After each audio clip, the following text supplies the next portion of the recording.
எங்கள் பாதையில தெளிவா இருக்கோம். நாங்க எதுக்காகன்னு சொல்லி இது என்ன தனிநபர் எடுத்த முடிவா இது? நீங்களே சொல்லுங்க. எங்க பொதுச் செயலாளர் நிதானமா எல்லா முடிவும் எடுத்தார். தலைமை கழகத்துல மாவட்ட செயலர் கூட்டம் நடக்கும். அதுல எல்லாரும் இந்த மாதிரி நடவடிக்கைகள் எல்லாம் எப்படி பொறுத்து கொள்றோம்? அண்ணாவை பத்தி பேசுறது, அம்மாவை பத்தி பேசுறது, தன்மானத்தை இழந்துட்டு யாரும் இந்த நாட்டுல அப்படி ஒண்ணும் வாழ வேண்டிய அவசியம் இல்லை அப்படின்றதுல தெளிவா நம்ம எல்லாருமே பயணிக்கிறோம்.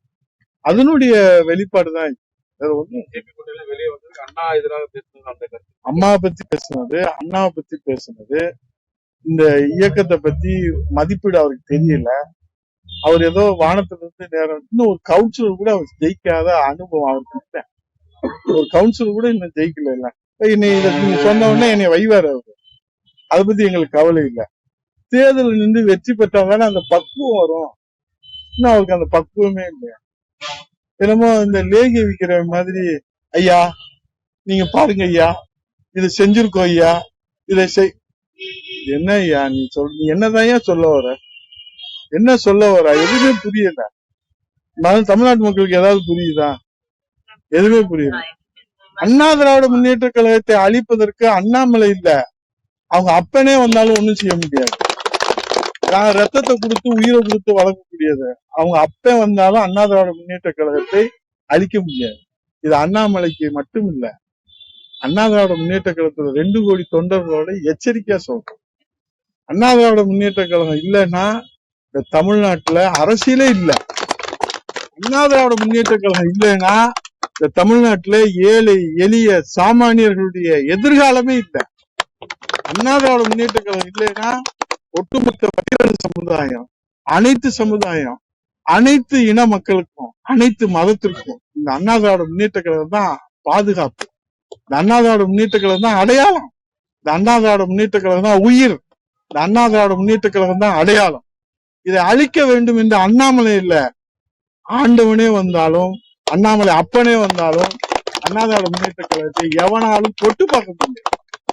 இது 2 கோடி தொண்டர்களின் சார்பாக சாமானிய தொண்டனாக 2வது தலைமுறை இந்த இயக்கத்தில் உழைத்துக் கொண்டிருக்கின்ற இந்த சாமானிய தொண்டன் புரட்சி தலைவி அம்மா மீது ஆணையாக, புரட்சி தலைவர் மீது ஆணையாக, எங்கள் புரட்சி தலைவர் எடப்பாடியான எந்த விதமான எதிர்ப்புக்கும் தயாரா இருக்கோம். நாங்க எந்த விதமான தியாகத்துக்கும் தயாரா இருக்கோம். 2 கோடி தொண்டர்கள் சும்மா இந்த பூச்சாண்டி காட்டுறது, இந்த ஐயாங்கிறது, இதெல்லாம் என்ன? நீ எங்க இருந்த, எங்க வந்த, எங்க போன, உன்னுடைய வரலாறு என்ன? நீ என்னமோ நீதான் இந்த நாட்டவே காப்பாத்த பெருச மாதிரி பேசுற. ஒரு அளவு இருக்குடா தம்பி. அதனால கொஞ்சம் பார்த்து பேசு, நிதானமா பேசு. நாங்கெல்லாம் பேச ஆரம்பிச்சோன்னு வச்சுக்கோ, வேஷ்டியை கட்டிட்டு ஓடி இருந்தீங்களா?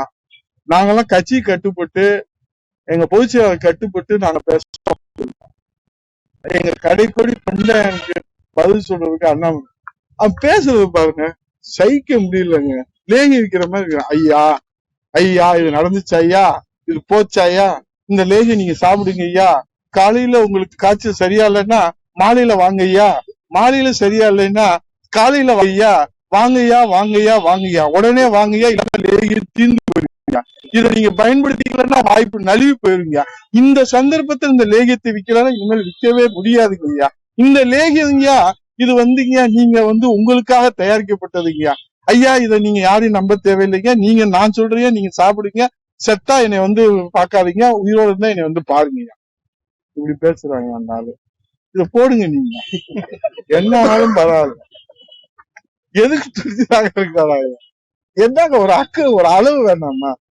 ஏன்னா 52 வருஷம் இந்த இயக்கம், புரட்சி தலைவர் கண்ட இயக்கம், அம்மா கண்ட இயக்கம், ரத்தத்தை வேர்வையா சிந்தி தன்னை அர்ப்பணிச்சு இந்த இயக்கத்தை வளர்த்து, தமிழ் மொழியை வளர்த்து, தமிழ் இனத்தை வளர்த்து, எதுவுமே தெரியாம காலையில எந்திரிச்சு இவன் பாட்டுல வாய்க்கு வந்ததை பேசுறான். நீங்களும் போடுறீங்க, அதெல்லாம் நீங்க கேள்வியா கேட்கறீங்க. எங்க பொதுச்செயலர் எடுத்த முடிவு தாங்க இறுதியான முடிவு.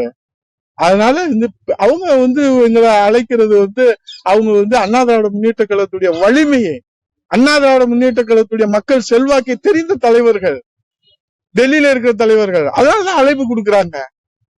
இந்த முன்னாடி எதுவுமே தெரியலையா? எதுவுமே தெரியாத எப்படி பேசுவான்? ஆக இதெல்லாம் வன்மையா கண்டிக்கத்தக்கது. அது என்ன வேணாலும் வையட்டு, நான் தயாரா இருக்கேன்.